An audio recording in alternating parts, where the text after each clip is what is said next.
now to introduce my speaker. Amy is an architect and she has worked more than 15 years of success in designing, and building construction. Amy has worked on multi-million projects with major blue chip brands including Apple, Microsoft, Netflix, Johnson & Johnson, wow. Michael Kors, and Victoria's Secret. Wow! Yeah, that's great.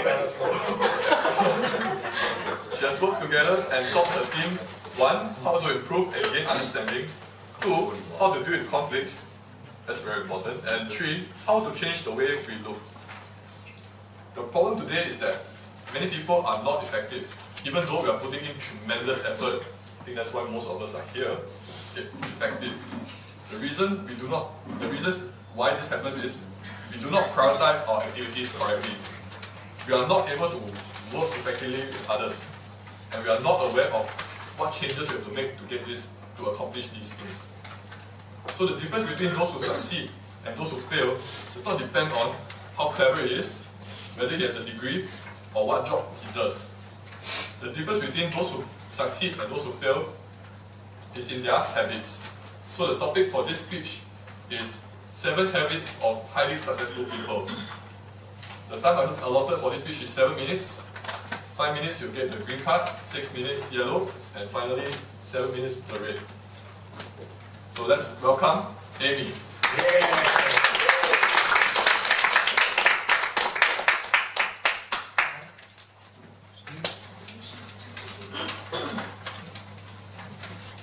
How many of you wants to have a great team to work with?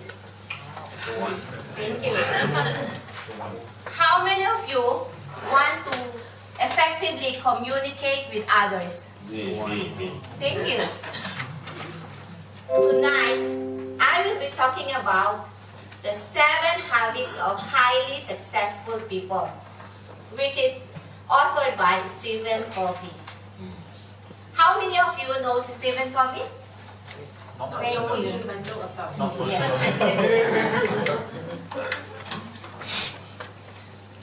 Since we will be spending 7 minutes together, is it okay if I introduce myself?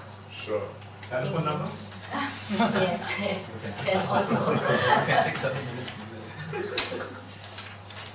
My name is Amy, and I am an architect.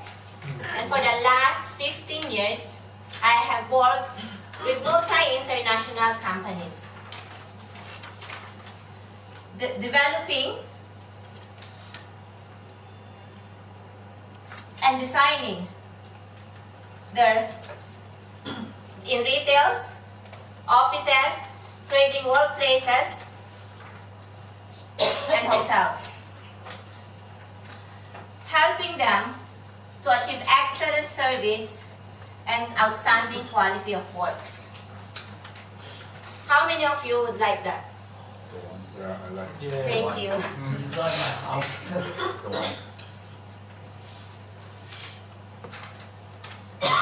The first habit is be proactive. Be proactive means there are 2 types of people. 1, be proactive and reactive.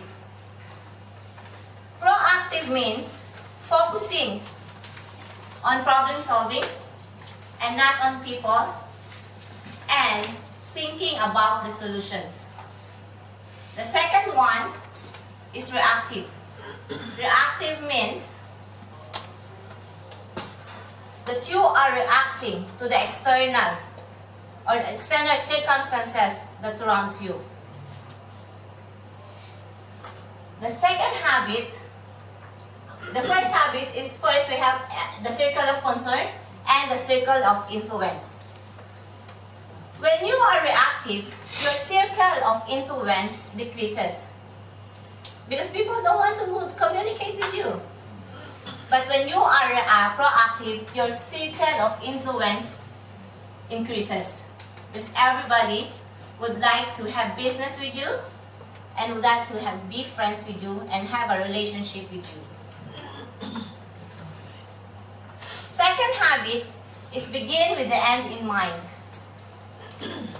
Means before we start anything in our life, goals or even projects, we have to begin with an end in mind.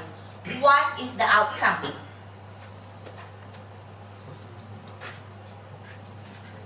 And I believe all things are created twice. Means we create first in our mind, and then it becomes a reality. And that is what I do.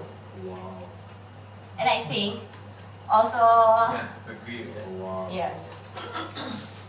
First is the mental creation, and second is the second creation. We must have a blueprint of what we want.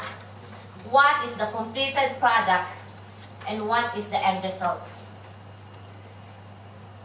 And you have to begin each day with a clear vision of your design, direction, and destination. The habit 3 is put first things first. This is similar to what Mr. Ban Peng have said. Eating. You know, anybody knows Brian Tracy? Yeah. Yes. His book is Eat the Frog First. Means we have to do something that we don't like first before doing the one that we like. It's like delayed gratification. Yes. The challenge is not managing time, but managing ourselves. This is one of the quotes in the Stephen Covey book. And in managing our time, we have Q1, Q2, Q3, and Q4. This is what I have taught to my team. First is that Q1 is the necessities, Q3 is the distraction, usage of mobile phones, emails, and Q4 is gossiping and excessive gaming, anything that is excessive.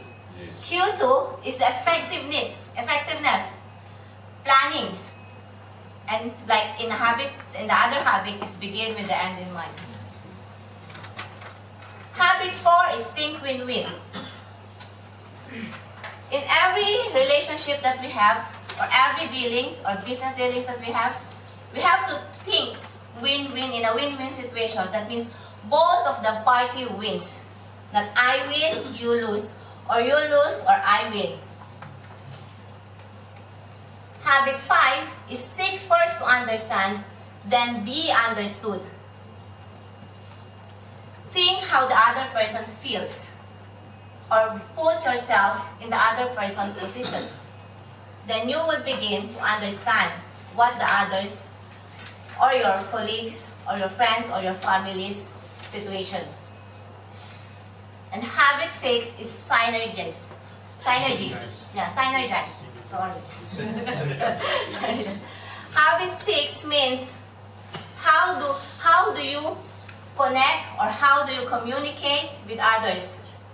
Do you only communicate, or do you only have relationship with the people you like? Or can you actually have a relationship even with the people that you don't like? And last but not the least is sharpen the saw. Means, what are the areas in your life that you are sharpening, that you are studying, that you are actually improving in your physical, mental, emotional, and spiritual. I hope it gives you a preview of the 7 habits by Stephen Covey. Thank you. So I would like to go back to what Casey told, that when you want to make a point, that you have to stay focused and make sure they understand and make sure others remember what you are saying. So that is what Casey told. I remember. I really like it. Yes. So I want to take it. I want to take your phrase and evaluate based on that. So first comes stay focused. So we were not so focused on the speech, like all the 7 habits when she was telling. First habit and the second habit we couldn't relate, and immediately we forgot what was the first one, and few things we couldn't even connect. So that was about stay focused. And coming to understand, you have done a very good job explaining each and every habit, so we could understand each and every habit. the metaphors you have used with the examples, like how you explain your team members, so that was a great job. And coming to the remembering, so like all the 7, if I ask you, all of you, nobody, I mean whoever has already known, they can definitely tell, but whoever just heard first time, then it's a bit difficult to tell all those things. She could have used something, some acronym or something, so that everybody can remember that and can practice in their day-to-day life. So that's all I have to say. All in all, you have done a very good job, and just make sure if others can remember it, then it will be useful.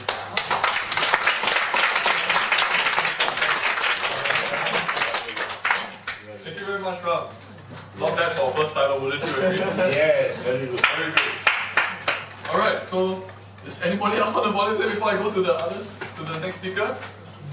Any more improvements? Wow, excellent. That's all welcome. My name is Mary. Mary. If I were to do the evaluation, I think you gave, it was an information speech, so you gave all the 7. But what I would do is, the one that had most impact on you, for 7 habits, I felt that the one that had most impact on me was the circle of influence and the circle of concern. And my example would be, all of us, how many of us are very concerned about the climate? How many of us are concerned about the next election? So all these are concerns.